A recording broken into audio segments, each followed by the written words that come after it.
Assalamualaikum cikgu. Waalaikumsalam. Hai cikgu. Malam-malam ni layan mamak cikgu tengok bola ke? Sambil-sambil ni nak menyiapkan soalan biasa awak ni. Oh cikgu, kebetulan cikgu nak tanya sikit cikgu berkenaan dengan PEP penghayatan etika dan peradaban cikgu. Dan nak kuis cikgu kan minggu depan kan. Tapi daripada buku teks yang cikgu sarankan tu, muka surat 4 cikgu, saya rasa saya kurang faham sikit cikgu. Boleh tak cikgu tolong saya untuk muka surat 4?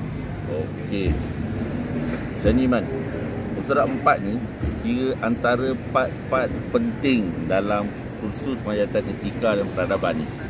Topik dia kalau awak buka muka surat 4 ni, kiranya topiknya adalah susur masa etika dan peradaban berdasarkan kepada 3 era. Era pra-kolonial, kolonial dan pasca kolonial. Jadi Man, kalau awak tengok dalam bab ni, di mana sebelum kedatangan penjajah, kita nak tekankan bahawa adat resam, adat istiadat ni dah ada. Dan dengan adanya proses migrasi yang datang daripada dalam Kepulauan Melayu dan luar Kepulauan Melayu, dia telah membawa penyulaman etika dan peradaban. Maka etika dan peradaban yang wujud pada hari ini dulu mula-mula pada era pra-kolonial, kemudian era kolonial, kemudian era pasca kolonial. Kita sekarang lah, kita ni adalah mengikut acuan Malaysia, iaitu peradaban dan etika negara kita pada hari ini, masyarakat komuniti dalam negara kita hari ini merupakan acuan Malaysia. Jadi Man, saya ambil dululah satu, era pra-kolonial. Kalau awak tengok dalam muka surat 4, muka surat 5, muka surat 6, era pra-kolonial ni dia nak tunjukkan bahawa telah ada dalam kehidupan masyarakat kita telah ada adab, adat istiadat dan adat resam. Ini awak mesti faham. Telah ada adab, adat resam dan adat istiadat. Bagi contoh lah Man, orang Melayu disebut sebagai mengamalkan adat sopan yang tinggi. Apa buktinya? Contoh semenjak pada era pra-kolonial, dia ada antara adabnya adalah berjalan, dia tunduk sikit badan dengan orang lebih tua. Bila nak bersalam dengan orang lebih tua pun dia akan tunduk juga sikit.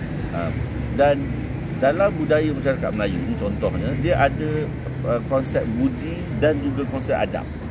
Bagaimana? Contoh, orang yang ada etika dan moral yang tinggi, mereka ni akan dipandang mulia dan orang ini dikenali sebagai orang yang budiman. Sebab tu yang ada segala nilai harga budi yang mana ditekankan dalam budaya masyarakat Melayu ni, dibayangkan dalam puisi, dalam pantun, gurinda, syair, macam-macam lah Man. Contoh, ini pernah masuk exam ni, yang mana kita tanya benda ni menggambarkan apa. Kalau awak pernah dengar satu pantun, yang merah itu saga, yang lore itu kendi, yang indah itu bahasa, yang elok itu budi. Itu tak kira lah pantun lagi yang pisang emas di bawah belayar, itu semua awak tahu. Ini adalah contoh-contoh bagaimana elemen etika dan peradaban dia telah di-install, dah ada dah pada era pra-kolonial. Kemudian bila sampainya zaman kolonial, ini perubahan di mana? Tadi kita cerita era kolonial, pra-kolonial, sebelum penjajah. Datang pula penjajah, kita namakan sebagai era kolonial. Bila era kolonial ni mana? Etika pada waktu itu telah mengalami perubahan dari segi percakapan, pemakaian. Sebab itulah kalau awak tengok cerita Piramli contohnya, cikgu-cikgu semenjak pada zaman tu dia punya gaya lain. Digambarkan dalam cerita tu pakai kod ikut British, gaya cakap dia ada slang. Itu adalah antara impak daripada era kolonial, terutama kolonial British lah. Jadi budaya masyarakat barat ni dia dah masuk pula dalam, diserap oleh masyarakat tempatan dengan apa? Dengan cara makan, cara mula ada tabik hormat dan sebagainya. Dan ini yang kita kenali sebagai etika etos dan etiket. Etika, etos dan etiket. Dan pada zaman kolonial ini juga, kaum seperti kaum Cina dan kaum India yang pada waktu itu datang daripada luar juga membawa bersama nilai dan juga adat resam mereka yang tersendiri.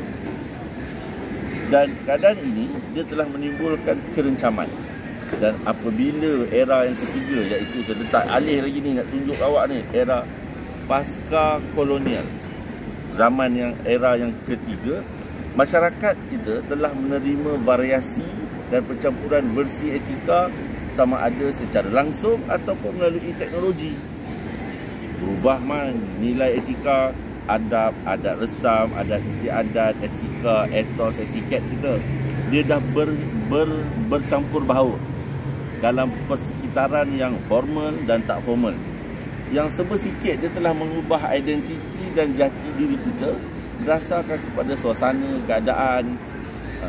Contoh, hari ini bukanlah sesuatu yang pelik. Rakyat Malaysia yang biasa guna bahasa Melayu, ada guna bahasa Inggeris, bahasa Cina, bahasa Tamil, orang Sabah Sarawak, sahabat-sahabat kita, fasih bahasa Korea Itu tak kira kepelbagaiannya juga, dengan ada ni lagi orang daripada daripada Bangladesh, daripada Pakistan dan sebagainya yang juga bekerja sebagai contoh di negara kita, yang mana telah menambahkan lagi kepelbagaian pada era pasca kolonial ni. Saya bagi contoh lah, lalu kata dan ditunjuk ni. Saya rasa perkataan ni, ayat ni hanya difahami oleh orang Malaysia. Contoh perkataan, contoh ayatnya. Katalah saya panggil mamak ni kan. Mamak ni saya order, kemudian mamak ni pula cakap, "Weh macam, you want to makan here or tapau? You want to makan here or tapau?" Malam tu Tamil ada, Cina ada, Melayu ada, orang putih ada. Ini adalah kesan impak pada era pra-kolonial ni. Jadi mana? Fahaman yang perlu awak faham sangat dalam subtopik bab 4, muka surat 4 hingga muka surat 6 ni. Ini penting mana? Awak perlu faham bahawa dalam ketiga-tiga era tu telah berlakunya susun masa perubahan daripada pra-kolonial membawa kepada kolonial, membawa kepada era pasca kolonial, di mana Malaysia pada hari ini kita ada etika dan peradaban versi acuan Malaysia. Rasanya yang tu dulu saya minum dulu, tak pergi mamak dia kata dia buat ayak dia sedap-sedap, saya tak minum pula. Jalan dulu. Assalamualaikum.